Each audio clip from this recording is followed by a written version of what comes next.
संजय सिंह यादव झारखंड प्रदेश राजद के नए अध्यक्ष चुन लिए गए हैं। राष्ट्रीय जनता दल यानी राजद के प्रदेश अध्यक्ष पद के लिए हुए चुनाव में संजय कुमार सिंह यादव निर्विरोध अध्यक्ष चुने गए। निर्वाचन पदाधिकारी गिरधर गोप और सहायक निर्वाचन पदाधिकारी कलामुद्दीन खान ने उनके निर्विरोध निर्वाचन की घोषणा की। संजय यादव लगातार दूसरी बार 3 साल 2025 से 2028 के लिए प्रदेश अध्यक्ष चुने गए। हालांकि इस चुनाव प्रक्रिया के दौरान विवाद भी देखने को मिला। अध्यक्ष पद के लिए नामांकन भरने वाले पूर्व प्रदेश अध्यक्ष अभय कुमार सिंह और अन्य उम्मीदवार सदाकत हुसैन अंसारी के नामांकन रद्द कर दिए गए। जांच में पाया गया कि दोनों उम्मीदवारों के प्रस्तावक राज्य परिषद के सदस्य नहीं थे, जो कि चुनावी शर्तों के अनुसार अनिवार्य है। इस मामले में अभय कुमार सिंह ने कहा कि उन्होंने किसी को धमकी नहीं दी और न ही आपत्तिजनक शब्द बोले।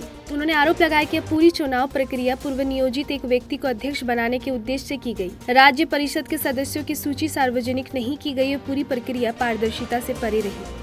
परिषद सदस्यों की सूची जारी करना ही साजिश की ओर इशारा कर रहा है। उन्होंने कहा, इसकी शिकायत ऊपर की जाएगी।